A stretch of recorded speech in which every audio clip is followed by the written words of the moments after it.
Shalom ప్రభునేసు క్రీస్తు నామంలో మీ అందరికీ శుభములను సమాధానము కలుగును గాక. This is Nehemiah from the heart of Israel, Jerusalem. Israel పాలస్తీనా యుద్ధానికి అసలైన కారణం ఇంతవరకు ఎవ్వరూ తెలియజేయని ఖచ్చితమైన కారణాన్ని నేను మీ ముందుంచాలని ఆశపడుతూ ఉన్నాను.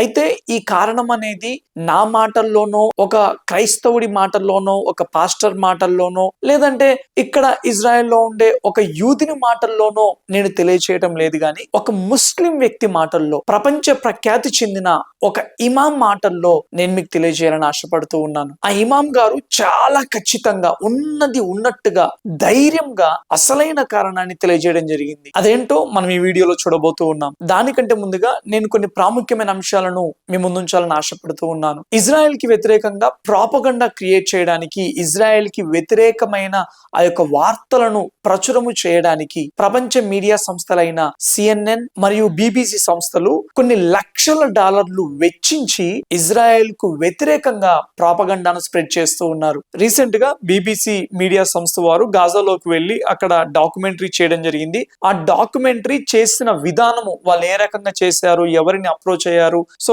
వీటన్నిటిని ఇన్వెస్టిగేట్ చేయడం తోటి ఈ యొక్క మీడియా సంస్థల యొక్క అసలైన రంగు బయటపడడం జరిగింది. ప్రస్తుతం ఇజ్రాయెల్ ప్రపంచ మీడియా ద్వారా భయంకరమైన యుద్ధాన్ని ఎదుర్కొంటుంది. సోషల్ మీడియా ద్వారా కావచ్చు, ప్రింట్ మీడియా ద్వారా కావచ్చు, ఈ యొక్క మెయిన్ లైన్ మీడియా ద్వారా కావచ్చు, అన్ని విధాలుగా ఇజ్రాయెల్ ఒక యుద్ధాన్ని ఎదుర్కొంటుంది. ప్రస్తుతము ఈ యొక్క సోషల్ మీడియా ఆల్గరిథమ్స్ ఎలా పనిచేస్తూ ఉన్నాయి అని అంటే, ఇజ్రాయెల్ కి సంబంధించిన వార్తలు, ఇజ్రాయెల్ కి అనుకూలంగా ఉండే వార్తలు అవి ఎక్కువగా రీచ్ అవ్వకుండా ఈ యొక్క ఆల్గరిథమ్స్ పనిచేస్తూ ఉన్నాయి. ప్రపంచ ప్రఖ్యాతి చెందిన మీడియా సంస్థల వారు నిరంతరం ఇజ్రాయెల్ కు వ్యతిరేకంగా వార్తలను ప్రచురం చేస్తూ చాలా మంది వెస్టర్న్ దేశాలలో ఉన్న యవనస్తులైతేనేమి, స్టూడెంట్స్ యొక్క మైండ్లను కంప్లీట్ గా బ్రెయిన్ వాష్ చేస్తా ఉంది. ప్రస్తుతం ఉన్న జనరేషన్, కమ్మింగ్ జనరేషన్ కంప్లీట్ గా యూదులను, ఈ యొక్క ఇజ్రాయెల్ దేశాన్ని హేట్ చేసే విధంగా వారి మైండ్స్ ని ప్రిపేర్ చేస్తుంది. ఇప్పటికే చాలా వెస్టర్న్ దేశాలలో చాలా మంది యూత్ ఇజ్రాయెల్ కు వ్యతిరేకంగా ఉన్నారు,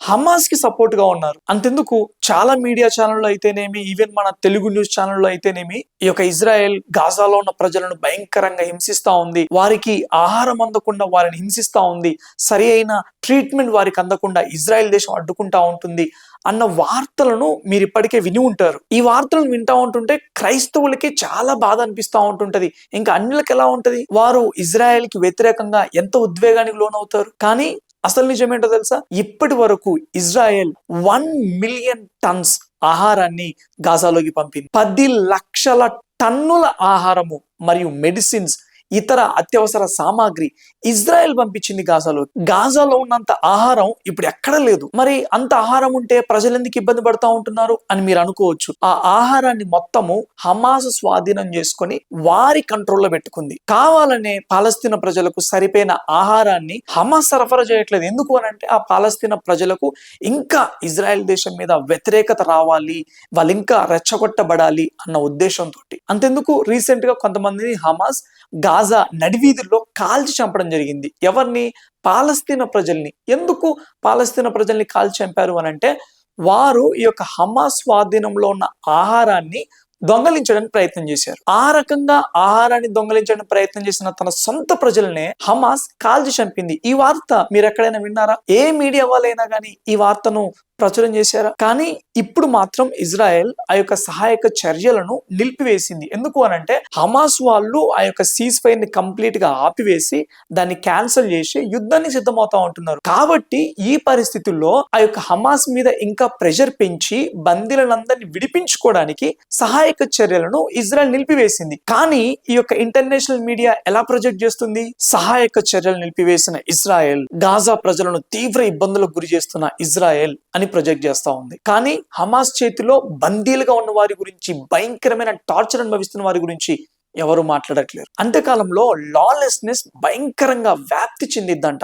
అక్రమము, అన్యాయము భయంకరంగా పెరిగిపోతుందంట. దానికి రుజువులు మన కల్లారా చూస్తూ ఉంటున్నాం. రీసెంట్ గా వెస్ట్ బ్యాంక్ లో రంజాన్ స్టార్టింగ్ డే రోజు అక్కడున్న నాయకులు బాహాటంగా యూదులను కంప్లీట్ గా నాశనం చేయాలి, యూదులను చంపేయాలి, అది వారి దేవునికి ప్రీతికరమైన పని అని వాళ్ళు బాహాటంగా ప్రకటన చేస్తా ఉంటుంటే ఏ మీడియా కూడా ఆ వీడియోను చూపించలేదు. అదే మాట ఇక్కడ ఇజ్రాయెల్ దేశంలో ఏ నాయకుడైనా అని ఉంటే ఈ వరకల్లా ఎంత భయంకరంగా గగ్గోలు పెట్టేవాళ్ళు. నేను ఆ ఫుటేజ్ ని మన ఛానల్లో చూపించట్లేదు, ఎందుకు అనంటే మళ్ళీ ఛానల్ కు స్ట్రైక్ వచ్చే అవకాశం ఉంటుంది కాబట్టి నేను అది చూపించట్లేదు. అంతేకాదు రీసెంట్ గా ఈ యొక్క బిబాస్ ఫ్యామిలీ వారి యొక్క మృతదేహాలను హమాస్ వాళ్ళు అప్పచెప్పారు కదా, ఆ అప్పచెప్పే విధానం కూడా ఎంత భయంకరంగా, కనీసం మానవత్వం లేకుండా ఎంత భయంకరంగా అప్పచెప్పారో తెలుసా. ఆ మృతదేహాలకు కూడా ఒక స్టేజ్ సెట్ చేసి ఇంతకు ముందెన్నడూ లేని విధంగా చాలా మందిని పోగు చేసి ఆ మృతదేహాలను తీసుకొస్తా ఉంటుంటే అక్కడున్న ప్రజలు ఈలలు, చప్పట్లు, కేకలు, నిజంగా అంటే ఎంత ద్వేషము ఆ ప్రజలను యొక్క హమాస్ ఎంత రెచ్చగొడతా ఉంది మీరే అర్థం చేసుకోవచ్చు. ఒకసారి ఈ వీడియో చూడండి.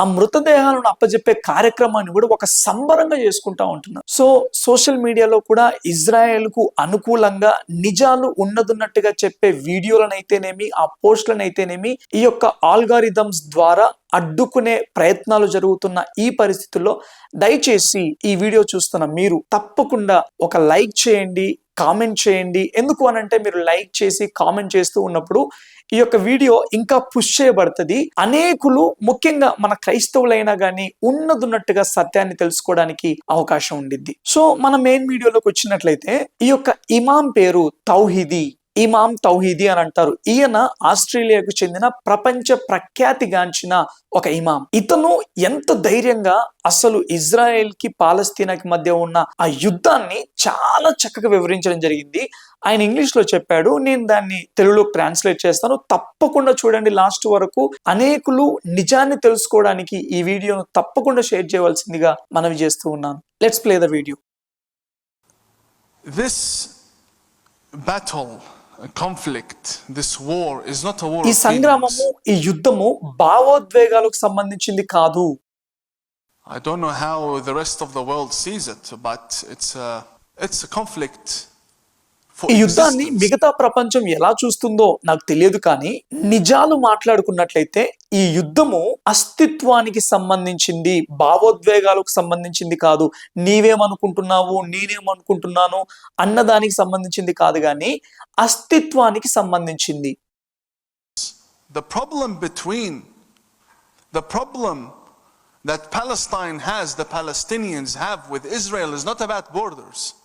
It's about existence. ఇజ్రాయెల్ కు పాలస్తీనాకు మధ్య ఉన్న యుద్ధము లేక ఆ సమస్య అనేది ఈ యొక్క బార్డర్స్ కి సంబంధించిన సమస్య కాదు, దేశం యొక్క సరిహద్దులకు సంబంధించిన సమస్య కాదు, గాని అస్తిత్వమునకు సంబంధించిన సమస్య. This we need to realize.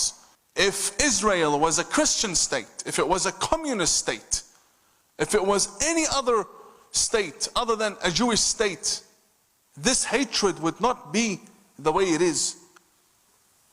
It is the way it is because it's a Jewish state. మనందరము స్పష్టంగా అర్థం చేసుకోవాల్సిన ఒక అంశం ఉంది. ఏంటి అనంటే ఇజ్రాయెల్ దేశం అనేది ఒక క్రైస్తవ దేశమో లేక ఒక కమ్యూనిస్ట్ దేశమో అయ్యుంటే ఇజ్రాయెల్ దేశం మీద ఇంత ద్వేషము, ఇంత పగ ఉండేది కాదు. ఎందుకు ఇజ్రాయెల్ దేశం మీద చుట్టూ ఉన్న దేశాలకు అంత పగ, అంత ద్వేషం ఉన్నది అనంటే కేవలము ఒకే ఒక కారణము. ఏమిటి ఆ కారణం అంటే ఇజ్రాయెల్ దేశం అనేది యూదుల దేశము, అంతే.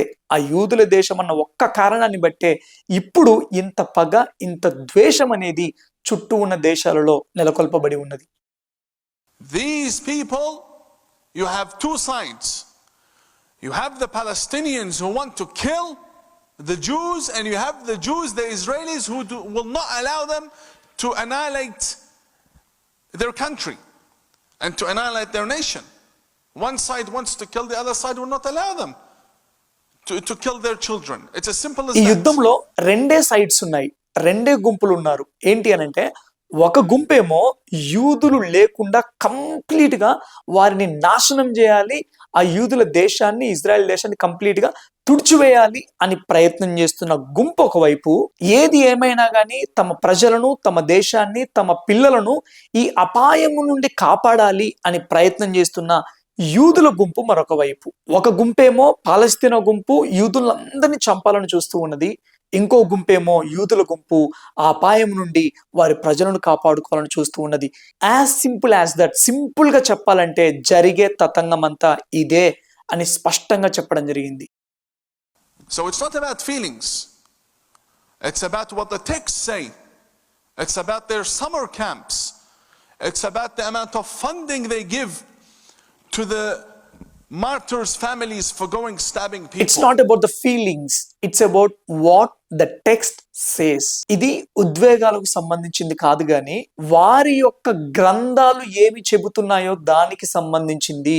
ఒక ఇమాం అయ్యుండి కూడా నిజాన్ని ఎంత నిర్భయంగా చెప్పాడో చూడండి. వీరి మత విశ్వాసాలకు సంబంధించి చేయబడిన రచనలను గూర్చి తెలియజేస్తా ఉంటున్నాడు. వీరి యొక్క గ్రంథాలలో, వీరి యొక్క రచనలలో వారేం తెలియజేస్తూ ఉన్నారు అని అంటే, యూదులను కంప్లీట్ గా నాశనం చేసే పనిని దేవుడే మనకు అప్పచెప్పాడు అన్నట్టుగా వారు రచిస్తూ వస్తూ ఉన్నారు, అదే బోధిస్తూ ఉన్నారు. అందుకే ఈయన ఏమంటున్నాడంటే, it's about their summer camps. అంటే ఏంటంటే ఈ యొక్క వేసవి కాలంలో ఆ యొక్క సమ్మర్ క్యాంప్స్ పెట్టి పిల్లలను, యవనస్తులను, అరే యూదులను చంపాలి మనము, అదే మన ధ్యేయము, అదే మన గురి అంటూ వారిని రెచ్చగొడతా ఉంటుంటారు. అదే అసలైన సమస్య అని ఈ యొక్క ఇమాం తెలియజేస్తూ ఉన్నాడు. అంతేకాదు యూదులను చంపడానికి బయలుదేరిన యవనస్తులకు కొన్ని లక్షల డబ్బులు వారి కోసం కేటాయిస్తూ ఉంటారు. ఇది ప్రధానమైన సమస్య. సో ఈ యొక్క ఇమాం గారి మాటల ప్రకారం ప్రధానమైన సమస్య ఏంటి అని అంటే అస్తిత్వమునకు సంబంధించింది. అంటే ఒక గుంపు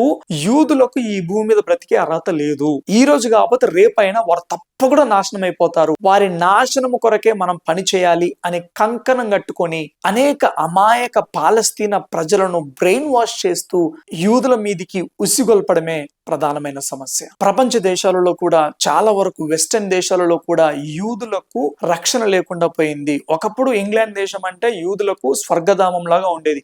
ఇప్పుడు అదే ఇంగ్లాండ్ దేశంలో భయంకరంగా యాంటీసెమిటిజం, భయంకరంగా యూదుల మీద వ్యతిరేకత అంతకంతకు పెరుగుతూ వస్తూ ఉన్నది. అండ్ గవర్నమెంట్ వారు కూడా తగిన చర్యలు తీసుకోకుండా ఉంటున్నారు. దీనంతటికి అసలైన కారణం ఏమిటి అని అంటే భావజాలం. అంతేకాదు నేటి యువతరాన్ని, నెక్స్ట్ జనరేషన్ ని యూదులను కంప్లీట్ గా హేట్ చేసే విధంగా, వారి మైండ్స్ ను బ్రెయిన్ వాష్ చేసే విధంగా అన్ని సోషల్ మీడియాలో అయితేనేమి, ప్రింట్ మీడియాలో అయితేనేమి, మెయిన్ లైన్ వార్తల్లో అయితేనేమి ఇజ్రాయెల్ కు వ్యతిరేకంగా ప్రచురించే వార్తలు కూడా ఇందులో భాగమే. దయచేసి గమనించండి, ప్రపంచవ్యాప్తంగా ఇజ్రాయెల్ దేశంలో కాకుండా ఇతర దేశాలలో నివాసం ఉంటున్న యూదుల క్షేమం నిమిత్తము మనం అందరం ప్రార్థన చేద్దాము. ముఖ్యంగా ఈ యొక్క రంజాన్ మాసంలో భయంకరమైన తీవ్రవాద భావజాలంతో చాలా మంది ఇజ్రాయెల్ దేశం మీద దాడి చేయడానికి ప్రయత్నం చేస్తూ ఉంటున్నారు. వారందరి కొరకు మనం ప్రార్థన చేద్దాం.